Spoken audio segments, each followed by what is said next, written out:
How to get spiritual knowledge, ആത്മീയമായ വിഷയങ്ങളെക്കുറിച്ച് എങ്ങനെ മനസ്സിലാക്കാം. ആത്മീയത എന്ന് പറയുന്നത് ഒരു സ്പിരിച്വൽ അവേക്കനിങ് മൊമെൻറ്റ് ഉണ്ടായി കഴിയുമ്പോഴാണ് സ്പിരിച്വൽ ജേർണി ആരംഭിക്കുന്നത്. സോ സ്പിരിച്വൽ അവേക്കനിങ് മൊമെൻറ്റ് എപ്പോൾ ഒരാളുടെ ലൈഫിൽ ഉണ്ടാകും എന്നുള്ളതിന് ഒരുപാട് ഫാക്ട്സ് ഇൻഫ്ലുവൻസ് ചെയ്യുന്ന ഘടകമാണ്. അത് പെട്ടെന്ന് ഇപ്പം ഞാൻ 25-ാമത്തെ വയസ്സിൽ ലൈഫിൽ ഒരുപാട് തകർച്ചകളും നിരാശജനകമായ ജീവിതമൊക്കെ ആയിരുന്ന സമയത്ത് ധ്യാനം കൂടാൻ പോകുന്നു. എനിക്കൊരു ആത്മീയ അനുഭവം ഉണ്ടാകുന്നു. എൻ്റെ ആത്മീയ യാത്ര ആരംഭിക്കുന്നു. ദൈവം എന്നെ അന്നല്ല കണ്ടത്, ദൈവം എന്നെ കണ്ടുകൊണ്ടേ ഇരിക്കുന്നുണ്ട്. പക്ഷെ ഞാൻ മാനസികമായിട്ട് ആ ഒരു മൊമെൻറ്റിലേക്ക് എത്തിപ്പെട്ടത് എൻ്റെ 25-ാമത്തെ വയസ്സിലായിരുന്നു. സോ ചില മനുഷ്യർ ധ്യാനം കൂടുന്ന സമയത്ത്, പക്ഷെ ധ്യാനം കൂടുമ്പോൾ നിങ്ങളുടെ മനസ്സിൻ്റെ ഒരുക്കമുണ്ട്. നിങ്ങളിൽ തന്നെ ആശ്രയിക്കാതെ നിങ്ങളുടെ ഹ്യൂമൻ ഈഗോയൊക്കെ ഇല്ലാതാകുന്ന ഒരു മൊമെൻറ്റിലാണ് നിങ്ങൾക്ക് ഗോഡ് എക്സ്പീരിയൻസ് ഉണ്ടാവുക. സോ ആസ് എ ഹ്യൂമൻ നിങ്ങളുടെ ബുദ്ധിയും ശക്തിയും ഉപയോഗിച്ച് ജീവിക്കാനാണ് നിങ്ങൾ ശ്രമിക്കുക. അതിനും അപ്പുറത്തേക്ക് നിങ്ങൾക്ക് ഏതെങ്കിലും ഒരു മൊമെൻറ്റ് നിങ്ങൾക്ക് തോന്നുവാണ് ഇനി ഇതെൻ്റെ കൈക്ക് അപ്പുറത്താണ്, ഇതെൻ്റെ കയ്യിൽ നിന്നും പോയി, അല്ലെങ്കിൽ ഇതെനിക്ക് ഒന്നും ചെയ്യാൻ പറ്റാത്ത അവസ്ഥ, ഇതെൻ്റെ ബുദ്ധി കൊണ്ട് കഴിവുകൊണ്ടോ ഒന്നും എനിക്ക് പരിഹരിക്കാൻ പറ്റാത്ത പ്രശ്നം, അങ്ങനെയൊക്കെ തോന്നുന്ന ഒരു സമയത്ത് എവിടെ നിന്നും ഒരു സഹായം നിങ്ങളിലേക്ക് വരുന്നതായിട്ട് നിങ്ങൾക്കൊരു തോന്നലുണ്ടാവുക. നിങ്ങൾ ഹ്യൂമൻ എനർജിയിൽ നിങ്ങൾ കംപ്ലീറ്റ്ലി ഡ്രെയിൻഡ് ഔട്ടായി, നിങ്ങളെ കൊണ്ടൊന്നും പറ്റണില്ല. നിങ്ങളുടെ മാക്സിമത്തിൽ നിങ്ങൾ ചെയ്തു, നിങ്ങളുടെ ജീവിതത്തിൽ പരമാവധി ചെയ്തു. അത് ദൈവത്തിൻ്റെ കുഴപ്പമല്ല. ദൈവം നിങ്ങളോട് അങ്ങനെ നിങ്ങൾ സ്ട്രഗിൾ ചെയ്യണമെന്ന് വിചാരിക്കണമെന്നല്ല. പക്ഷെ നമ്മൾ ചെയ്യണം. മനുഷ്യന്മാർക്ക് അവനവൻ്റെ ജീവിതം ജീവിക്കണം. പക്ഷെ നമ്മൾക്ക് പൂർണ്ണമായിട്ടും ദൈവത്തിൽ ഡിപ്പെൻഡ് ചെയ്യാനുള്ള ഒരു മാനസികാവസ്ഥ വരുന്നില്ല. അതുകൊണ്ടാണ് നമ്മൾ പല പല കാര്യങ്ങളിലേക്ക്, സഹായങ്ങളിലേക്ക് പോകുന്നത്. നമുക്ക് ഡിപ്പെൻഡ് ആവാനുള്ള ഈഗോയാണ് നമുക്ക് മനുഷ്യന്മാർക്ക്. അത് ഓക്കെ വേണ്ട എന്ന് വിചാരിക്കുന്ന ഒരു സമയത്ത് ഞാൻ ദൈവത്തിൽ ആശ്രയിക്കാം എന്ന് നമുക്ക് മുന്നേ തോന്നിയാൽ കുഴപ്പമില്ല. പക്ഷെ മുന്നേ നമുക്ക് തോന്നത്തില്ല. നമുക്ക് മിക്കപ്പോഴും മനുഷ്യൻ്റെ ഈഗോയിൽ നമ്മൾ വർക്ക് ചെയ്തുകൊണ്ടേയിരിക്കും. അവസാനം നമ്മുടെ ഈഗോയൊക്കെ ഇല്ലാതാകുന്ന സമയത്ത് നമ്മൾ ദൈവമേ എന്ന് വിളിക്കും. ആ വിളിയിൽ നിങ്ങൾക്ക് എക്സ്പീരിയൻസ് ആവും. So God is already there. നിങ്ങൾ എക്സ്പീരിയൻസ്ഡ് ആവുന്നില്ല. നിങ്ങൾക്ക് എക്സ്പീരിയൻസ് ഉണ്ടാവാൻ വേണ്ടിയാണ് ദൈവം ചില സാഹചര്യങ്ങൾ ക്രിയേറ്റ് ചെയ്യുന്നത്. ഇപ്പോൾ ഹെൽത്ത് ഇഷ്യൂസ് ഉണ്ടോ, നിങ്ങൾ കുറച്ച് ഹെൽപ്ലെസ് ആവുന്ന പോലെ. നിങ്ങളെ ഹെൽപ്ലെസ് ആവാൻ ദൈവം ആഗ്രഹിച്ചിട്ടില്ല, മറിച്ച് ദൈവത്തെ അനുഭവിക്കണമെങ്കിൽ നിങ്ങളുടെ മനസ്സ് അതിന് തയ്യാറാകണം. അപ്പോൾ അതിന് നിങ്ങളുടെ മനസ്സിനെ തയ്യാറാക്കാൻ വേണ്ടി സിറ്റുവേഷൻസ്, സർക്കംസ്റ്റാൻസസ്, കാര്യങ്ങളൊക്കെ അതിനെ യോജിച്ച് വരുന്നു. അങ്ങനെ നിങ്ങൾ ദൈവത്തെ അനുഭവിച്ച് കഴിയുമ്പോൾ പിന്നെ ഞാൻ പറഞ്ഞു, അവർ പറഞ്ഞു, പള്ളിയിലച്ഛൻ പറഞ്ഞു, സിസ്റ്റർ പറഞ്ഞു അതൊക്കെ വിരൽ ചൂണ്ടുന്ന ഒരവസ്ഥയാണ്. അത് ചൂണ്ടുപലകകളാണ് മനുഷ്യൻ. ഒരിക്കലും ദൈവാനുഭവം എന്നത് പേഴ്സണിൻ്റെ വ്യക്തിപരമാണ്. അത് മറ്റൊരു വ്യക്തിയിലൂടെ ലഭിക്കുന്നതല്ല, വ്യക്തിപരമാണത്. അപ്പോൾ അത് നിങ്ങൾക്ക് വ്യക്തിപരമായിട്ട് ദൈവത്തെ അനുഭവിക്കുന്ന ഒരു മൊമെൻ്റ് ഉണ്ടായി കഴിയുമ്പോൾ പിന്നെ നിങ്ങളും ദൈവവും തമ്മിൽ ഒരു കണക്ഷൻ കിട്ടുകയാണ്. സ്പിരിച്വൽ അവേക്കനിങ് സംഭവിക്കുകയാണ്. നിങ്ങൾക്ക് മനസ്സിലാവുകയാണ് ആരോ ഉണ്ട്, ഗോഡ് എന്ന് വിളിക്കുന്ന ഒരു ഡിവൈൻ എനർജി ഉണ്ട്, അത് എന്നെ കാണുന്നുണ്ട്, ആ എനർജിക്ക് എന്നെ നയിക്കാൻ സാധിക്കും, എൻ്റെ പ്രോബ്ലംസിന് സൊല്യൂഷൻ കണ്ടെത്താൻ സാധിക്കും. ഒരു വിശ്വാസത്തിലേക്ക് ഉണ്ടാകുന്നത്, ഫെയ്ത്തിലാണ് ഇത് പണിയപ്പെടുന്നത്. ഫെയ്ത്ത് ഉണ്ടാവുകയാണ്. അങ്ങനെ നമ്മൾ ഫെയ്ത്ത് ഉണ്ടായി നമുക്ക് യാത്ര ആരംഭിച്ച് പിന്നെ നിങ്ങൾ മനുഷ്യരെ നോക്കുന്നില്ല. ആക്ച്വലി സ്പിരിച്വൽ അവേക്കനിങ്ങിൻ്റെ യാത്രയിൽ നിങ്ങൾ ഡിറ്റാച്ച്ഡ് ആയിരിക്കണം. ഞാനിപ്പോൾ ബൈബിൾ പഠിച്ചിരുന്നു. അപ്പം എൻ്റെ ആപ്പച്ചൻ വന്ന് പറഞ്ഞു, ഇങ്ങനെ എപ്പോഴും ബൈബിൾ പഠിച്ചിരിക്കരുത്, എനിക്ക് വല്ല മാനസിക പ്രശ്നം വരുന്നതാണ്. അദ്ദേഹത്തിന് അതിനെക്കുറിച്ച് ധാരണയൊന്നുമില്ല. അദ്ദേഹം വിദ്യാഭ്യാസം കുറഞ്ഞ ഒരു സാധാരണ കൂലിപ്പണിക്കാരനാണ്. പക്ഷേ എൻ്റെ അപ്പച്ചൻ പറയുന്നതിനേക്കാളും എനിക്ക് ആവശ്യമാണിത്, ഇത് എന്നെ രക്ഷിക്കുന്ന പുസ്തകമാണ് എന്നുള്ളൊരു ബോധ്യം എനിക്കുണ്ടായിരുന്നു. ഇങ്ങനെ നിങ്ങളുടെ മാതാപിതാക്കളെ പോലും ക്രോസ് ചെയ്തുകൊണ്ട് നിങ്ങളുടെ പാർട്ട്ണറെ നിങ്ങൾ കേൾക്കുന്നില്ല, നിങ്ങളുടെ പാരൻസിനെ നിങ്ങൾ കേൾക്കുന്നില്ല, നിങ്ങൾക്ക് ഒഴിവുകൾ നിങ്ങൾ പറയുന്നില്ല, ജോലിയുണ്ട് അതുകൊണ്ട് പ്രാർത്ഥിക്കുന്നില്ല, ഇതിനൊക്കെ ഉപരിയായിട്ട് നിങ്ങൾ ദൈവത്തെ തിരഞ്ഞെടുക്കുവാണ്. അപ്പോൾ ഒന്നാം പ്രമാണം നിങ്ങൾ പഠിച്ചാൽ മാത്രമേ നിങ്ങളുടെ സ്പിരിച്വൽ ജേർണി നിങ്ങൾ സ്പിരിച്വൽ ജേർണിയിലാണെങ്കിൽ നിങ്ങൾ എപ്പോഴും എല്ലാത്തിനും ഉപരിയായിട്ട് ദൈവത്തെ തിരഞ്ഞെടുക്കും. അപ്പോൾ നമുക്ക് സ്വർഗത്തിൽ നിന്ന്, ഡിവൈനിറ്റിയിൽ നിന്നും നമ്മുടെ മനസ്സിൻ്റെ ചോദ്യങ്ങൾക്കുള്ള ഉത്തരങ്ങൾ വരാൻ തുടങ്ങും. പതുക്കെ നിങ്ങളുടെ ലൈഫിൻ്റെ കാര്യങ്ങൾ മാറാൻ തുടങ്ങും. നിങ്ങൾക്കൊരു പ്രചോദനം കിട്ടുകയാണോ, രാവിലെ എഴുന്നേറ്റിരുന്ന് പ്രാർത്ഥിക്കാം. പണ്ടായിരുന്നെങ്കിൽ 10 മണി വരെ കിടന്ന് ഉറങ്ങിയിരുന്ന ഒരാളാണ്. അപ്പോൾ നിങ്ങൾക്ക് തോന്നുന്നു രാവിലെ എഴുന്നേറ്റ് പ്രാർത്ഥിക്കാം, എനിക്ക് ദൈവത്തെക്കുറിച്ച് അറിയണം. സോ ഏത് പുസ്തകങ്ങളൊക്കെ വായിക്കാൻ പറ്റാം. ഇനി കുറച്ച് പള്ളികളിലൊക്കെ പോയാൽ ദൈവാന്വേഷണത്തിൻ്റെ ഭാഗമായി സംഭവിക്കുന്നത്, അല്ലാതെ നിങ്ങളെ റിലീജിയസ് ആക്കുന്നതിനെ കുറിച്ചല്ല ഞാൻ പറയുന്നത്. മറിച്ച് ഇതെല്ലാം നിങ്ങളിലേക്ക് ഒരു ഗ്രേസ് കൊണ്ടുവരുന്നുണ്ട്. സോ നിങ്ങൾ ഓട്ടോമാറ്റിക്കലി നിങ്ങളുടെ സോൾ അവേക്കൺഡ് ആവുന്നത് കൊണ്ട് നിങ്ങൾ ഡിവൈനിറ്റിയുടെ പ്രസൻസ് ഉള്ള എല്ലാ സ്ഥലങ്ങളിലും പോയിട്ട് നിങ്ങൾ അതിനെ സെർച്ച് ചെയ്യാൻ തുടങ്ങുകയാണ്.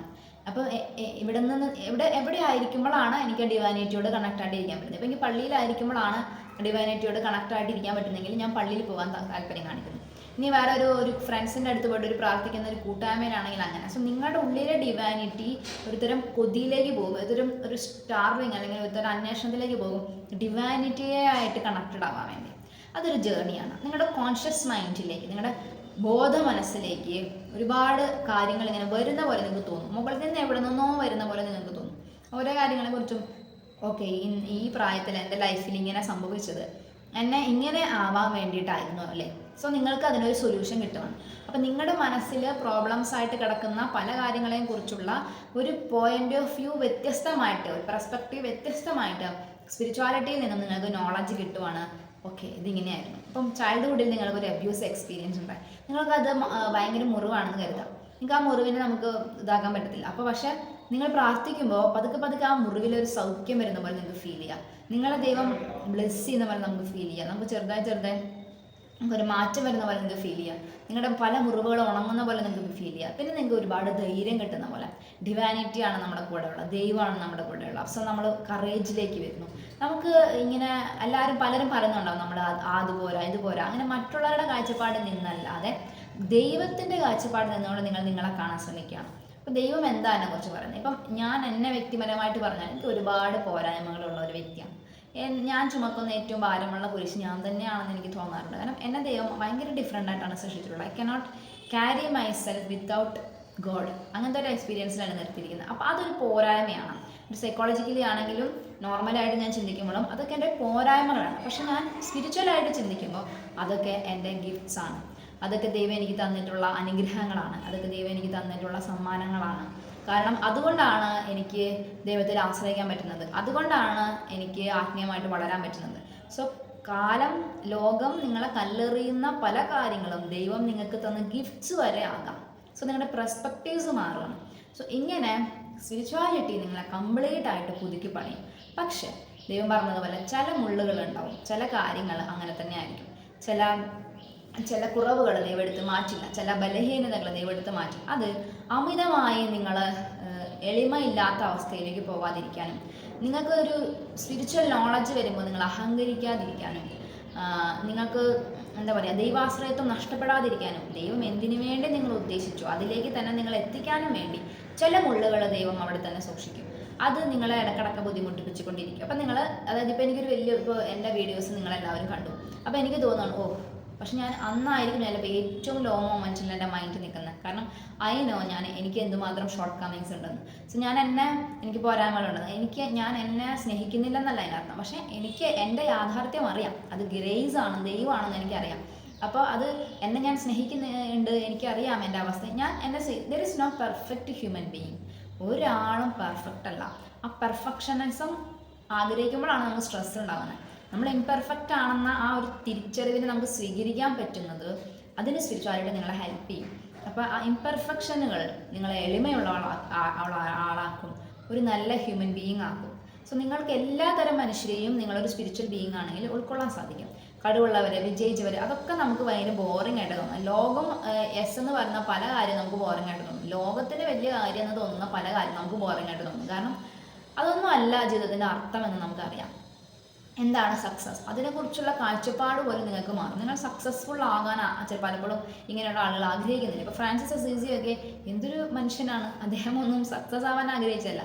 ദൈവം അയാളോട് എന്താണ് പ്രവർത്തിക്കാൻ ആഗ്രഹിച്ചത്, അത് ഭൂമിയിൽ പ്രവർത്തിക്കാൻ വേണ്ട സന്നദ്ധത പ്രകടിപ്പിക്കുക, ദൈവത്തിനൊരു ജീവിത സമർപ്പണം നടത്തുക. ഇതാണ് ഒരു മനുഷ്യനെ സംബന്ധിച്ചിടത്തോളം വിജയം. നിങ്ങൾ എന്തിനു വേണ്ടി ഡിസൈൻ ചെയ്തു, നിങ്ങൾ എന്തിനു വേണ്ടി ഭൂമിയിലേക്ക് അയച്ചു, അത് കംപ്ലീറ്റ് ചെയ്യുക എന്നുള്ളതാണ് വിജയം. സോ ഇതിനെക്കുറിച്ചൊക്കെ നിങ്ങൾക്കൊരു ധാരണ കിട്ടിയിട്ട് purpose of life, what is your purpose of life എന്ന കാര്യത്തെക്കുറിച്ച് നിങ്ങൾക്ക് മനസ്സിലാവും. അതായത് നിങ്ങൾക്ക് നിങ്ങളുടെ ജീവിതകഥയിലെ ആദ്യത്തെ 5 ചാപ്റ്റർ അറിയത്തുള്ളൂ. നിങ്ങൾ അത് വെച്ചിട്ടാണ് ലൈഫിനെ കുറിച്ച് പ്ലാൻ ചെയ്യുന്നത്. പക്ഷെ ദൈവത്തിന് നിങ്ങളുടെ പുസ്തകം മുഴുവനും പരിചയമുള്ള ഒരാളാണ്. അപ്പോൾ അദ്ദേഹം ദൈവം നിങ്ങൾക്ക് പറഞ്ഞു തരണം, മോനെ എൻ്റെ അവസാനത്തെ ചാപ്റ്ററിൽ ഞാൻ നിന്നെ ഇങ്ങനെ കാണാനാണ് ആഗ്രഹിക്കുന്നത്. This is your purpose. ഇതിലേക്ക് എത്താൻ വേണ്ടിയിട്ടാണ് ഇനി ഞാൻ എൻ്റെ ജീവിതത്തെ ക്രമപ്പെടുത്താനായിട്ട് പോകുന്നത്. സോ അതുകൊണ്ട് നീ എന്ത് ചെയ്യണം, നിൻ്റെ ജീവിതത്തിൽ സംഭവിക്കുന്ന കാര്യങ്ങളെ എൻ്റെ പ്ലാനുമായിട്ട് വെച്ച് നോക്കണം. എന്നിട്ട് ഇതിങ്ങനെ സംഭവിച്ചു, ഓക്കെ, ഇത് ദൈവത്തിൻ്റെ പ്ലാൻ അനുസരിച്ചിട്ട് ഇതിപ്പോൾ ഇങ്ങനെ സംഭവിക്കണം, ഒരു പരാജയം ഉണ്ടാവണം, എങ്കിലാണ് എനിക്കൊരു പുതിയ ആളാവാൻ പറ്റത്തുള്ളൂ. അപ്പം ചില മനുഷ്യർ എന്നെ വിട്ടു പോകണം, ദൈവത്തിൻ്റെ പ്ലാൻ അനുസരിച്ചിട്ട് ഇത് എൻ്റെ നന്മയ്ക്കാണ്. സോ നമുക്ക് പറഞ്ഞു തരാണ് എന്താണ് എന്നെക്കുറിച്ചുള്ള ദൈവത്തിൻ്റെ പ്ലാൻ എന്ന് ദൈവം നമുക്ക് പറഞ്ഞു തരാണ്. That is finding your purpose. ഇത് ഏതൊരു സ്പിരിച്വാലിറ്റിയിലേക്ക് വന്നാലും ഇങ്ങനെ തന്നെ, അതായത് ക്രിസ്ത്യാനിറ്റിയിൽ മാത്രമല്ല. ക്രിസ്ത്യാനിറ്റിയിൽ നിങ്ങൾ ആയിരിക്കുന്നു, നിങ്ങൾ റിലീജിയസ് ആണെങ്കിൽ ഞാൻ ഈ പറഞ്ഞ പല കാര്യത്തിലേക്ക് നിങ്ങൾ ചിലപ്പം റിലീജിയസ് ആയതുകൊണ്ട് മാത്രമേ എത്തണമെന്നില്ല. തീർച്ചയായിട്ടും മതത്തിനെ നിങ്ങൾ കംപ്ലീറ്റ് ചെയ്യാൻ സാധിക്കും. പക്ഷെ എങ്കിലും കുറച്ചും കൂടെ വൈഡായിട്ട് ചിന്തിക്കാൻ നിങ്ങളുടെ റിലീജിയനും അപ്പുറത്തേക്കും നിങ്ങൾ സ്പിരിച്വാലിറ്റിയിലേക്ക് പോകും. ക്രിസ്തുവിനപ്പുറത്തേക്ക് പോകുന്നതല്ല പറയുന്നത്. ക്രിസ്തു അവസാനത്തെ ആദ്യത്തെ വാക്കാണ് ക്രിസ്തു. അതിനപ്പുറത്തേക്ക് നമുക്ക് പോകേണ്ട കാര്യമില്ല. പക്ഷെ നിങ്ങളെ ഏത് സ്പിരിച്വാലിറ്റിയിലേക്ക് പോകുന്ന മനുഷ്യരാണെങ്കിലും അവരൊക്കെ സഞ്ചരിക്കുന്ന ഏകദേശം സിമിലിയർ പാത്ത് തന്നെയാണ്. അതുകൊണ്ട് നമുക്ക് ആരും ക്രിട്ടിസൈസ് ചെയ്യാനായിട്ട് സാധിക്കത്തില്ല. അപ്പോൾ റിലീജിയസ് ആയ ആളുകൾ കുറച്ചും കൂടെ ഒതുക്കത്തിലാണ് കാര്യങ്ങളെ ചിന്തിക്കുക. ഒരു ചെറിയ പോയിന്റ് ഓഫ് വ്യൂവിൽ മാത്രമാണ് കാര്യങ്ങൾ ചിന്തിക്കുക. ആത്മീയത എന്ന് പറയുന്നത് വിശാലമായ ലോകമാണ്. You cannot judge anyone. നിങ്ങൾക്ക് ആരെയും വിധിക്കാൻ സാധിക്കില്ല. അതേസമയം ക്രിസ്തുവിനെ കുറിച്ച് പറയേണ്ടതുണ്ട്. സപ്പോസ് ഒരു വ്യക്തി ക്രിസ്തുവിലൂടെ ആത്മീയതയിലേക്ക് എത്തേണ്ട ഒരാളാണെങ്കിൽ നമ്മൾ ക്രിസ്തുവിനെ കുറിച്ച് പറയാതെ പോകുന്നത് ഒരു വലിയ നഷ്ടമായി മാറും. കാരണം ക്രിസ്തു ചിലപ്പോൾ അയാളെ നമ്മുടെ അടുത്തേക്ക് അയച്ചതായിരിക്കാം. അപ്പോൾ അയാളുടെ രക്ഷ ഒരു പക്ഷേ ക്രിസ്തുവിലൂടെ ആയിരിക്കും. അപ്പോൾ ഏക രക്ഷകനാണ് ക്രിസ്തു. അതാണ് ക്രിസ്ത്യാനിയുടെ വിശ്വാസം. ആ വിശ്വാസത്തിൽ യാതൊരു അപൂർണതയും ഇല്ല. അത് സത്യമാണ്. ക്രിസ്തുവിനെ കുറിച്ച് പറയേണ്ടിടത്തൊക്കെ നിങ്ങൾ ക്രിസ്തുവിനെ കുറിച്ച് പറയണം. ക്രിസ്തുവിനെ കംപ്ലീറ്റ് ആയിട്ട് ഒരാളെ രക്ഷിക്കാൻ സാധിക്കും. അത് നിങ്ങൾ വ്യത്യസ്തമായിട്ട് മനസ്സിലാക്കുകയും വേണം. അതായത് ഒരു കാലഘട്ടത്തിൽ ഞാൻ ലോക സ്പിരിച്വാലിറ്റിയിലേക്ക് പോവുകയും ചെയ്തു. അതായത് ഡിഫറെൻറ്റ് സ്പിരിച്വാലിറ്റിയിലേക്ക് ഞാൻ പോയി. പക്ഷെ ഞാൻ പിന്നെ ക്രിസ്ത്യാനിറ്റിയിലേക്ക് തന്നെ വന്നു. കാരണം എനിക്ക് മനസ്സിലായി ഞാൻ ലോകത്തിൽ ഏത് സ്പിരിച്വാലിറ്റിയിലേക്ക് പോയാലും എൻ്റെ കർത്താവ് ഇനഫാണ്. അപ്പോൾ ഞാൻ എല്ലാം അറിയണം എന്നുള്ള എല്ലാം നിങ്ങൾ അറിഞ്ഞോ? പക്ഷെ നിങ്ങൾ അറിഞ്ഞാലും നിങ്ങൾ യഥാർത്ഥത്തിൽ യേശുവിനെ അറിഞ്ഞിട്ടുണ്ടെങ്കിൽ നിങ്ങൾ യേശുവിലേക്ക് വരും. യേശു മതിയായവനാണെന്നുള്ള ബോധ്യത്തിലേക്ക് വരും. സോ ഈശോയിൽ പ്രിയമുള്ളവരെ, സ്പിരിച്വാലിറ്റി ഒരു സെക്കുലർ ടോപ്പിക്കാണ്, ഒരു റിലീജിയസ് ടോപ്പിക്ക് മാത്രമല്ല. മതം അതിനെ ഒരു ഡിസിപ്ലിനായിട്ട് ഇതിനെ അവതരിപ്പിച്ചിരിക്കുന്നു എന്ന് മാത്രമാണ്. മതമില്ലാതെ സ്പിരിച്വാലിറ്റിയിലേക്ക് പോകാമെന്ന് പറയുന്നത് ഭയങ്കര പാടാണ്. മതത്തിന് കൃത്യമായ ഡിസിപ്ലിനോടുകൂടെ നമ്മുടെ സ്പിരിച്വാലിറ്റിയിലേക്ക് വളർത്താനും നയിക്കാനും സാധിക്കും. അപ്പം നിങ്ങളുടെ ലൈഫിൽ ചില മനുഷ്യർ സ്പിരിച്വാലിറ്റിയിലേക്ക് എത്താതെ നിങ്ങൾക്ക് ഒരു ശരിയാകത്തില്ല ഒന്നും. കാരണം നിങ്ങളുടെ വിളിയാണ് നിങ്ങൾ ഈ ഒരു ഭൂമിയിലായിരിക്കുന്ന സമയത്ത് ദൈവത്തെ കണ്ടെത്തണമെന്നുള്ളത്. സോ നിങ്ങൾ അതിലേക്ക് എത്തണം. നിങ്ങൾ അതിലേക്ക് നിങ്ങളെ തന്നെ കൊണ്ടുവരണം. എന്നിട്ട് നിങ്ങൾ സ്വയം തിരിച്ചറിയണം. നിങ്ങളുടെ പ്രശ്നങ്ങളെ സ്പിരിച്വാലിറ്റിയുടെ സഹായത്തോടു കൂടെ വർക്കൗട്ട് ചെയ്യണം. അങ്ങനെ നിങ്ങൾ ഒരു ദൈവത്തെ അറിയണം, നിങ്ങളുടെ പർപ്പസ് അറിയണം. നിങ്ങൾക്ക് ഒരുപാട് കാര്യങ്ങൾക്ക് മനസ്സിലാവും. നിങ്ങൾക്ക് പ്രശ്നങ്ങൾ ഉണ്ടാവില്ല എന്നല്ല പറയണം, സ്ട്രഗിൾസ് ഉണ്ടാവാത്തൊരു ജീവിതം ഉണ്ടാവുന്നതല്ല ഞാൻ പറയണം. പക്ഷെ ഇതൊക്കെ എന്തുകൊണ്ടാണ് സംഭവിക്കണമെന്നെങ്കിലും മനസ്സിലാവുമ്പോൾ നിങ്ങൾക്ക് ഒരു സമാധാനം കിട്ടില്ലേ?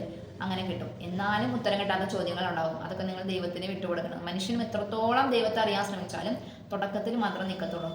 ദൈവം എന്ന് പറയുന്നത് അത്ര വലിയൊരു സംഭവമാണ്. അപ്പം നിങ്ങൾക്ക് ഈ വീഡിയോ ഉപകാരപ്പെട്ടെന്ന് കരുതുന്നു. ഇത് മതജാതി ഭേദമന്യേ എല്ലാവർക്കും ഉപകാരമുള്ള ഒരു വീഡിയോ ആണ്. ഇനി അങ്ങോട്ട് അങ്ങനെ സംസാരിക്കുന്നത് ഞാൻ ആഗ്രഹിക്കുന്നു. നിങ്ങൾക്ക് ഹെൽപ്ഫുൾ ആവട്ടെ. Thank you so much. അടുത്ത വീഡിയോയിൽ കാണാം.